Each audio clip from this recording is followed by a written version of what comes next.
dear Monsignor Kasante, the Education Secretary, your assistant, other priests around 80, but in the field of education. Normally, I get very scared by giving a talk in front of not only my teacher, but mentor. Dr. Nkata supervised me at PhD to conclusion. And also, him and Professor Sekama gave me a job at Makerere. So, but what I'm going to talk as a disclaimer is not his talk. If I go wrong, it is my own making. The topic I was given to discuss today is leveraging science and technology in the context of the new curriculums in contemporary Catholic schools and learning institutions in Kampala Archdiocese. I am Mwanga Mugagga Anthony, a professor of philosophy of education, and by God's grace, I'm the principal College of Education and External Studies. A disclaimer again. They had wanted me to dwell much on ICT, but I divulged to give a wider spectrum on science and technology, and also to spice it with what ought to be a Roman Catholic school. A preamble for my discussion. Pope Francis considers schools as being free of geographical boundaries and walls.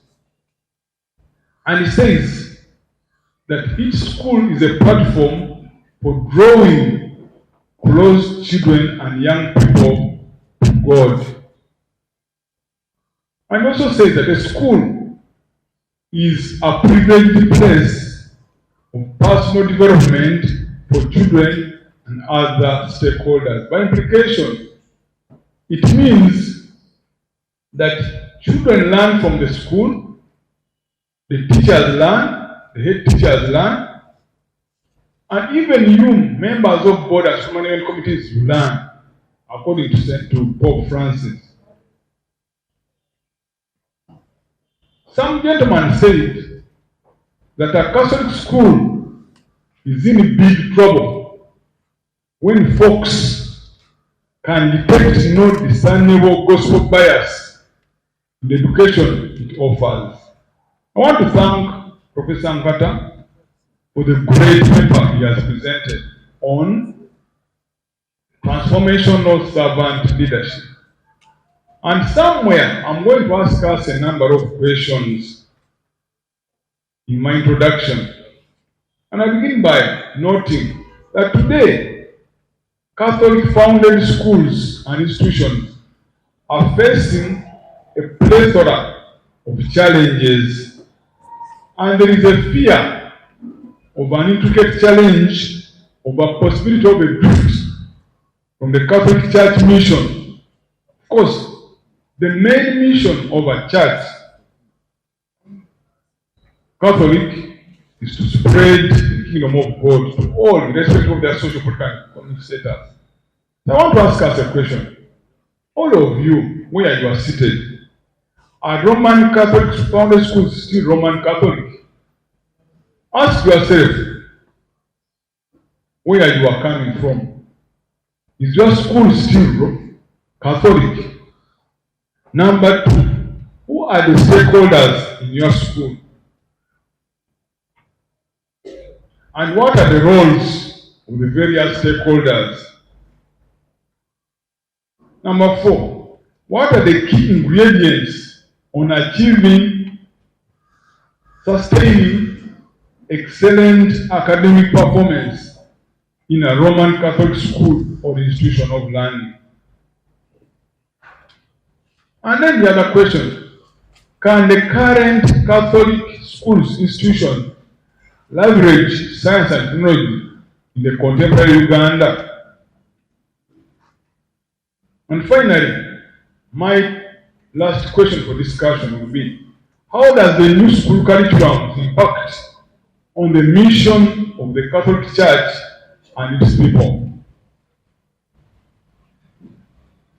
According to the Second Vatican Council, as espoused by Friendly, the aim of a Catholic school is to create an atmosphere animated by the gospel spirit of freedom and charity, helping children and the youth to grow into new creatures they became through baptism, as they develop well-defined characters, and to bring to human the good news of salvation through the school. And finally, to spiritualize man's creativeness in science against the plague of secular science. We are talking of science today. I never forget that science, if it is not tamed, is a plague. Remember, it is scientists who created vaccines which kill people, but again, the scientists who create vaccines which do what? Save. So, how do we as Catholics tame or spiritualize man's greatness? So I begin with answering the first question. Are our schools still Catholic? And here, I'll briefly give you the Catholic school tradition and philosophy. Very briefly, so that I divide back to the point. Roman Catholic schools are the oldest social services of the church. They originate from the time of the apostles, as seen in Matthew chapter 28, verses 18 to 26. And there are no common schools. They have a set mission. And really they owe their formal start with St. Ignatius of Loyola in 1491, the founder of the Jesuit congregation, e.g. Mass, prayers, games and sports. The teachers, maybe let me dwell on this more, dear Father Monsignor. Not Father cannot be Monsignor, it is Monsignor. One time someone in Nagongera Seminary was suspended for 2 weeks for calling the late Archbishop Odong, Reverend Father Bishop Odong. And also the rector, who later on became the Archbishop, the late Lotte Chwanuka, was cautioned in from the seminary for not teaching seminarians to call the bishop his proper title. I'm very sorry. So maybe let me dwell on this. When we ask a question, are Catholic schools Catholic? And then I bring in Mass. The assumption is, dear Monsignor, that Mass is Catholic. But are Masses in your schools Catholic? My uncle, Father Lugorobi, is wondering that has he ever said a Mass which is not Catholic? Yes, there are times when Masses are not Catholic. I one day attended a students' Mass where they are singing Rubanga Ipolo. Rubanga Ipolo. Then I said,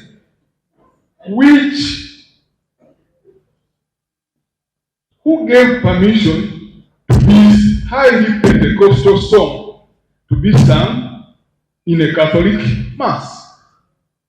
That is the question I'm asking. Because we know that a Catholic Mass has specific parts. The introduction rite, liturgy, Eucharist, blah, blah, blah, offertory.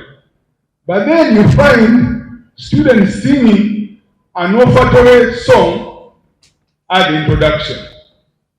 An introductory song at the Eucharist, because it's Pentecostal and it's what? Exciting.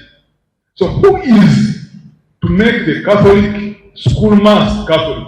Fortunately today, I was reading Bishop Jumba launching a chaplain's course at Nkosi, and I was very happy, so that we shall have a ground to be these chaplains who are promoting Pentecostalism unknowingly out of ignorance in our schools. The prayers in our schools, are they Catholic? You see, it is small things like this which have led to drift and killed Catholicism. And then we complain that the priest is too busy to find about the detail, and then at the end of the day, the detail makes the Catholicism lost. That's what I mean by asking, are schools, prayers Catholic? Mass Catholic? The other question, still on these, the administrators of our schools, how Catholic are they? And these, when you read the Castle report and the 1970 education policy and other policies, when government was taking over schools to make them government aided, and I remember it was Dr. Ankata teaching us, there are unwritten rules by the Anglican Church, Catholic, Muslim, that a head teacher of a Catholic founded school has to be Catholic. A head teacher of a Muslim has to be Muslim. They are not written, but they are there. Not only that, the percentage of teachers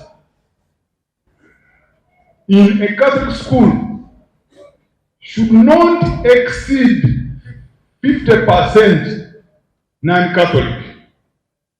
That if you have a school where the teachers who are not Catholic are 60%, it says to be Catholic. I failed mathematics, but I know when you have 60% over 100, it means it's significant. So if a significant number of teachers in a school are not Catholic, can you call it Catholic? These are unwritten rules which managers ought to know these schools. That's why I changed the paper a little bit to talk about these things. So that the vicar, the education secretary, can keenly look on the list and know whether it is still your school or it is your school on paper, but in reality it is not. Catholic schools to achieve their goal have to work and function under the leadership of the ordinary, the Senate Secretary, Parish Priest, Chaplain, Board of Governors, blah blah. These are not talk much about them, so that I go to the point. And of course, doctors given the duty of your duty. My main emphasis, before I go to my science, I want to give this duty of all Catholic managers, the duty to the mission and vision of the church, duty to the school curriculum, duty to identify and appoint competent staff at all levels, duty to the pastoral care of the learners and other members of staff within the school, equitable distribution of the school resources, act as the public relations manager of the school, and finally, act as the immediate eye of the ordinary, the supreme pontiff, and Christ in the school.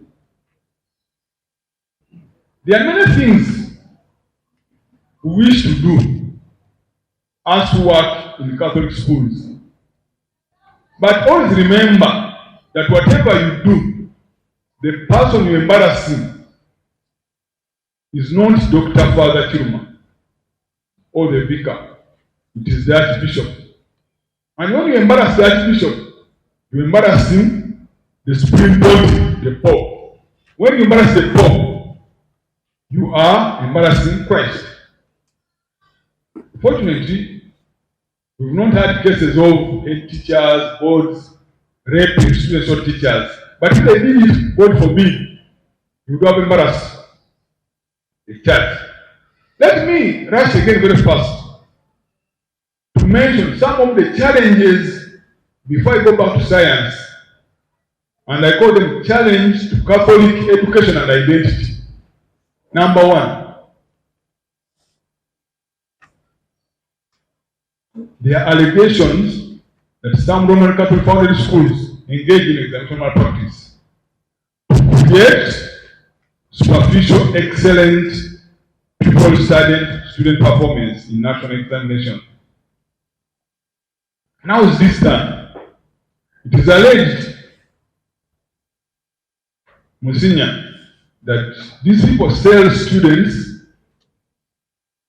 to other non-performing schools and leave the cream around so that they deceive that they're very excellent. They admit about 700 students and only seat 200 or 300 in national exams. And then you praise them. Doctor was talking about performance. You praise them for being excellent, but are not giving you true accountability. Because if you admitted 700 students, and then in national exams you only present 300, and they all get first class, what of the other 400? They are the ones, it is good you invited me, and I said I'll talk to them, I'll tell them. You lied to us, and you embarrassed the Archbishop. You admit 700, you only sit 300 in the school, and then the other 400 are lost. Remember, the topic is rivalry in science and technology in the context of the new curriculums in contemporary Catholic schools and learning institutions in Uganda. Number two, there are also allegations that these people work throughout the week. Even on Sunday, they teach, they dig, they wash, they slash on Sundays. And they are called Catholic schools. True or false, it will be the Education Secretariat to verify these allegations when they carry out prompt visits to Nkurumpaga's school to see whether on Sunday is working. And then the other allegation is that neither the Education Secretariat nor the head teachers make an effort to detect the fraud. This one is very important. That neither the Education Secretariat nor the head teachers make an effort to detect the fraud prevalent in procedures of admitting students into Catholic schools. That a salient example is that those who forge baptism tickets, pretending that they are Roman Catholics, they are coached on how to answer Catholic questions and how to pass interviews. We admit them when they are not what? Catholics. No wonder we are getting the masses which are not what? Catholic. So you think that you have a percentage of 70% Catholics when actually 30% deceive you. But no one is bothered to cross-check. You say you are baptized in endeavor. Who was the one? Someone should check in the baptism ticket. And that's where eventually I'm going to make a suggestion on science that all students admitted in our schools should be put in a database so that someone at Uganda can just put in name Mwanga Anthony and then you do what? You get the records corresponding with the baptism, the water, and so forth.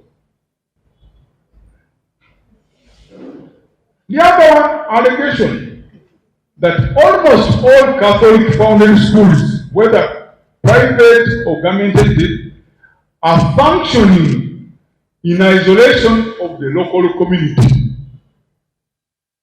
Bakola byabwe balina naba bamanyi bye baliko. That there is no silent cooperation, another allegation. There is no silent cooperation between the Roman Catholic sister schools. They operate in isolation and competition as individual silos. If this time I can win Kisubi, Smack, if I can beat this Namugongo, this St. Joseph Mzanda is also coming to beat us. How can I beat it? But you are behaving acting like co-wives. You are all working for one man called who? Jesus Christ. There's another allegation. It is the education to find out. In a study carried out by Mwanga Mugagga Anthony, Genza, Father Genza from Masaka, and seminary from Namugongo, revealed that 89% of the interviewed teachers say there is lack of proper and effective supervision by the different Catholic education authorities. That there is lack of proper supervision. Teachers give you what they call guided tours when you go there. Another one, in that very study, we discovered that the chaplains are not playing their part of providing spiritual and pastoral counseling to the head teachers, to the students, yes, but to the head teachers and the teachers. And today, there are too many problems. Mr. Mugagga can tell you, head teachers have a lot of mental health challenges due to loans, sick teachers. Now, who counsels Mwambagazi? The wife is in Masaka. He has a school loan. This week, Ministry of Education officials are coming to check on the facilities. But he fears to tell the chaplain all the truth because the chaplain is still the bishop around. So there is need to empower these chaplains with both secular counseling, because pastorally they have excellent, but secular counseling, because these teachers have challenges and big ones. I'm on some boards, but I've seen what happens. One, a head teacher plans a budget of 500 and 2 weeks inside the term, prices skyrocket and he needs a budget of 1 billion. But in the budget, in the money he has about 300. So they borrow. The other allegation that most schools are being commercialized. Okay, you see them, I've given them. Let me rush and go to another so that I don't dwell much on this. But I'm going to provide this paper to you all.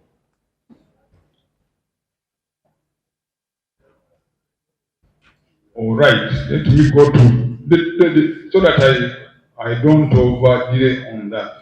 So that is science. Hey, no. There are some important things which I need to bring up. And this one is a very serious allegation, Mukulu, that in some schools, there are non-Catholics teaching religious education. Professor University, we train many students to teach CRE, Christian religious what? Education. Even Muslims study Christian religious education. But I wouldn't expect Muhammad to be the one teaching CRE divinity in Mukurumbaba's school. But they said there are many there. They said, Kasta Isabana. You hear that Kasta Isabana, what the Mukristayo of Amsterdam. But it doesn't augur well to me.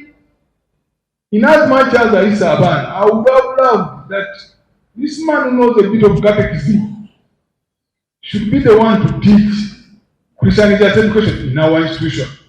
Because of the mission Dr. Ankara talked about, that is another allegation I left out. And then the other allegation they say that most schools have concentrated on the numbers, big numbers, and missed out on students' discipline. And many have forgotten that schools have a known capacity. That, for example, St. Joseph in Zambia, if you sit on 10 hectares, there is a measurable student ratio to the space around. Some have forgotten that. Let us go to the point of discussion of the science. How can contemporary Catholic schools and learning schools in Kampala leverage science and technology? To me, I feel there is a tripartite approach how our schools can adopt science and technology. Number one, the Education Secretariat itself should adopt a more technological upkeep in its engagement, such as communication, record keeping, and taught in school and non-school activities in this institution. In short, the Education Secretariat should digitalize that every student who is admitted on the day of admission is able to be reflected at Mugagga. Accountability. That will help in accountability for the money and resources. Of course, the teachers may not be very happy with me.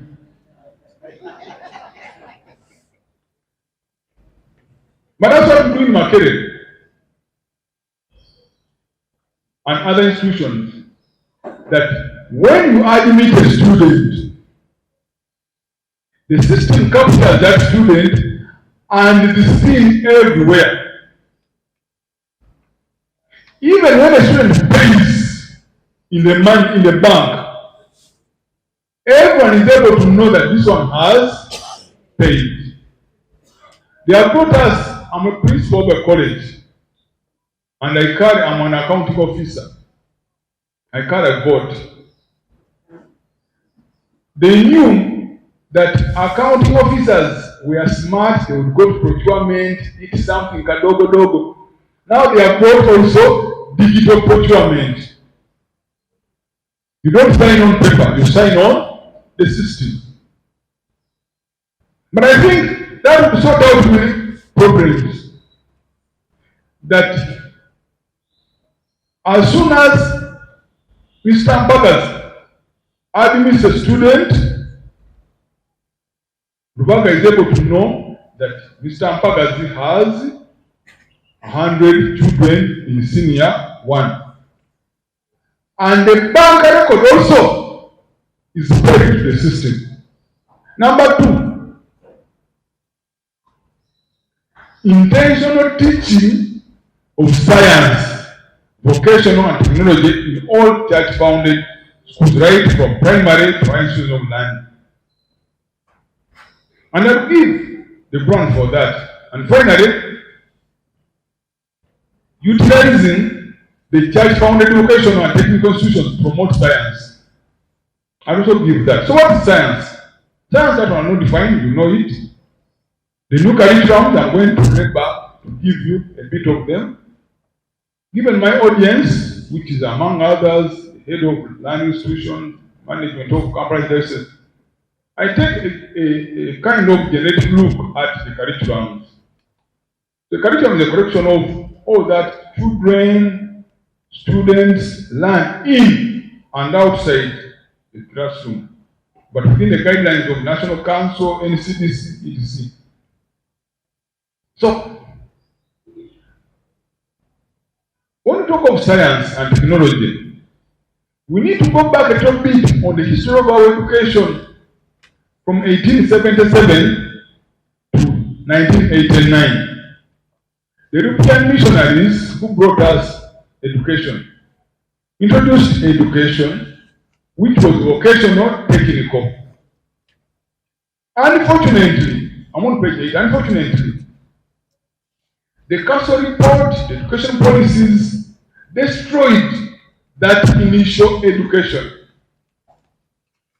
And as a result, we took a more academic look on our education. And what happened? Either the head teachers, the students destroyed the science, vocational, technical facilities in these schools. And also the establishment of private schools later on made things worse. So the formerly dual nature of academics and education died off. Whereas the mission schools had vast pieces of land to include in their school curriculum academic and non-academic activities such as agriculture, carpentry, and other vocational activities such as brickmaking, the private ones did not. And also, the church founded also ran away from this. Because the original missionary education was you study academics, but also you study agriculture. You know how to make bricks, how to prepare a chair and a table, how to see whether your car is wrong, has got a problem. Somewhere in the 70s, it died. Coincidentally, it is that which the new lower secondary school curriculum, which is researching people, which government is bringing back. Unfortunately, they are bringing back that component which died when schools made a mistake. What is the mistake? Many sold off the pieces of land. Some schools are housed in garages. Of course, we shall see. The new curriculum requires things like physical education. The schools have football pitches, sports facilities. The new curriculum requires agriculture. The schools have land for agriculture, school farms. But, dear Monsignor, Catholic church schools had all these facilities. Some of us who had the privilege to go through the seminary, that is the model government is trying to bring.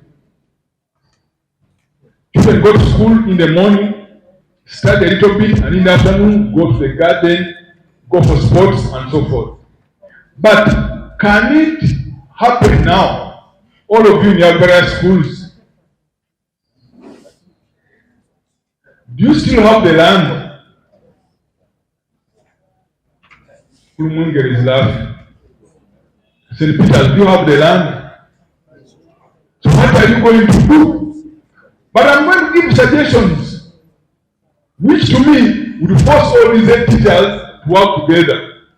Because I know Mr. Mungere has no football pitch. If he has, he shares it with another school. But he doesn't have a garden to plant plants, a school farm for goats, pigs, and so forth. I'm going to give a solution. Because this is where we can go to science. Practical suggestions. Number one, reduce student numbers so as to fully embrace competence-based curriculum and the implied demonstration, practical education, and experimentation. Schools have a known per square student ratio, but it's surprising and this natural logic for school areas at board of Uganda to act as if one school can accommodate all the students in Uganda. Besides, an overpopulated school, you cannot regulate science and technology in the context of the new curriculum. Why? There is not enough pedagogical space. There cannot be any meaningful supervision, among others. The blame for this anomaly is the Education Secretariat, the Board of Governors, school management committees who are not providing supervisory and mandated leadership. Number two, the Education Secretariat needs to carry out a true survey, not a guided survey, to know the exact capacity of each school and how to set up maybe a general study facility. Now this is the solution. Since we know these schools don't have farms and they don't have land, there is need to put up a general study facility which can be utilized by all schools. E.g., set up a school demonstration farm in Changwanz or elsewhere, where students can go to visit 1 or 2 days in turns to learn. If this week Namugongo comes, next week Zambia comes, the other week Janya comes. This term would have a dual purpose. It will force these head teachers to cooperate and learn from it. If you don't want to cooperate, you can force them to do what? To cooperate. Put up a facility for the new secondary school curriculum owned by all of you. Somehow you will cooperate. Number 2, within it will create collegiality between the schools. It will create collegiality. If St. Peter's School is very important and the Janya of 20 million budget, and the Mukumunga said that 20 million budget is a menace. Somehow the facility will force you to do what? To cooperate. Number 2, the education secretariat and the Archdiocese will have more control over these people. Number 3, it will be an education secretariat income generating avenue. You see, Dr. Father Chiruma, when you set up this facility, apart from acting as a learning facility, the food and so forth produced, you sell it to them, and in turn you get what? Revenue. Number 3, Kampala Archdiocese has institutions which can be put to use of its education sector for students to write projects for lower secondary school curriculum. Number 1, there has to be a guidance brick works for Archdiocese. We can use this for demonstration and brick making. Number 2, Kampala, Zambia, and the Archdiocese glass works. Students can also go there during holidays. Number 3, St. Joseph's Technical Institute could be a focal point for all Archdiocese schools for the component of DIT, since it offers those programs. There's also a head of St. Cecilia Kisumi Vocational. Also, these schools will be forced to use those because, let me report, these schools go to various baking companies to take their students for projects, and they pay. Why don't they take the money to St. Cecilia, which does the same work, but also teaches them? Why not? Because why do you take money outside? Let me tell you something funny. With due respect, a Muslim can never give you money if there is the same Muslim who is doing the same thing. He only give you the money if there is no fellow what? Muslim. And finally, and this one I think is my, they call it opus magnum in this paper. I also suggest that the Education Secretariat comes up with the Kampala and the Association Student School Science and Innovation Week, where each schools and affiliates showcase their scientific achievements and innovations annually. That you come out with a science week for Kampala and the Archdiocese schools, where each school brings what it has invented. Students have invented in what? In science. That will attract funding from government, but also will bring back the true image of a Roman Catholic school. I want to end with this. There is need, number 4, there is need to be keen on educational policy, given the passing of the teacher policy 2019. the Unity Act 2024, and now waiting for the Teacher Council. If the church is not keen and compliant, it may be embarrassed. If some of its educational facilities are closed, for example, there is an early, the policy I talked about of all primary schools having a nursery school. Number two, the school must have an ICT lab. The unwritten policy on who becomes the leader. We also need to be keen on the percentage of female-male school heads. The percentage of male-female school heads. A school which has 60% girls must not be managed by 100% male managers. They will catch us and embarrass us because there is a gender policy. There is a gender what? Policy.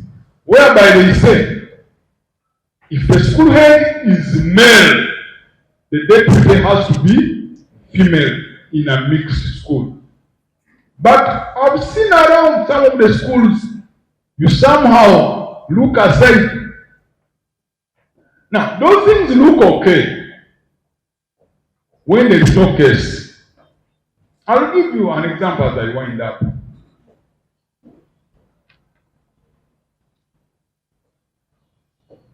We caught a student cheating in exams. And if the student was cheating, she had written answers on her thighs.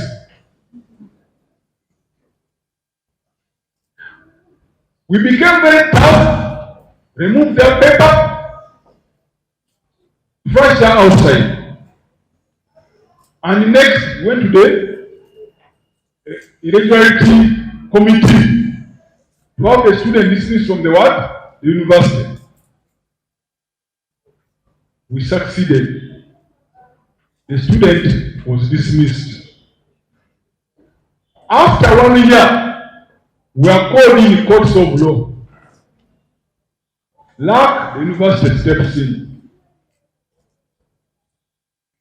What did they say? Does the college only have male lecturers? No. Did you have a female supervisor? So that in as much as she committed an offense, you didn't harass her, we didn't have a female lecturer. We lost because of the gender policy. So today we learned that in every room there is supposed to be a male and female. The day your school which has a head teacher male, deputy male, a female student gets a problem and the lawyer takes you to task, you'll be in trouble. So these are small details which we need to be keen on. I'm sorry I talk about this. I feel that it's necessary as an expert in the same to talk about this. I'll give you another example. They got a lecturer who are not marked for 5 years. But he was awarded what? Marks. The university was very serious and they dismissed him. They made one mistake. It is the VC who did what? Who dismissed him. Because he did 5 years, you are marking, and you are not marking, but you are awarding marks and you are graduating. The man went to court that he was not given fair hearing, and two, the VC never followed the procedure. The procedure is the head of department should complain to the dean. The dean should complain to the principal. The principal should complain to the director. The director should take the point to the what? AB. AB should pronounce itself, and the BC does what? The university paid 500 million in addition to bringing back this man who had faulted. So as it is good today, nowadays we have board of governors, head teachers, etc. I talk about these things from personal experience. Let us never ignore detail on the law. It can cost us massively. And now there are ministries moving around checking on facilities. Don't take things for Janya and Zambia are not equal, in as much as both of them are in the church's vineyard. It makes more news if Zambia is embarrassed. So get your school. Does it make a lot of news? Go back and make things more what? More right.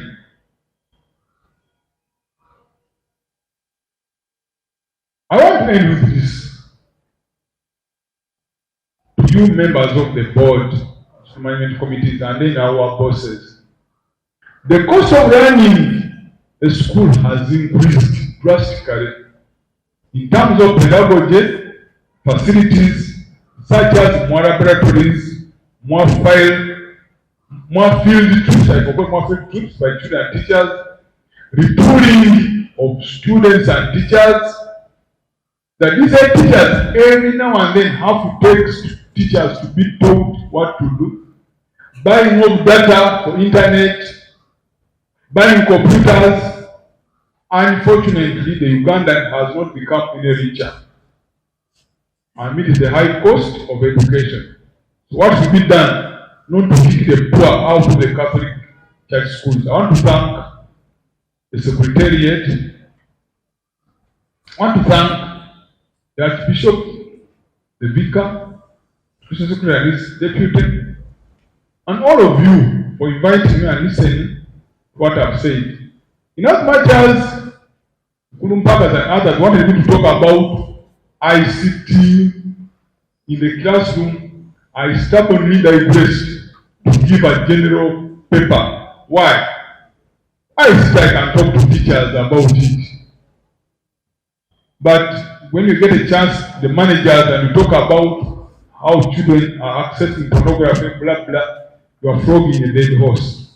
That's why I told you that I was going to change my paper to a more generic paper. I want to apologize, but at the same time, thank all of you for listening to me. Thank you very much.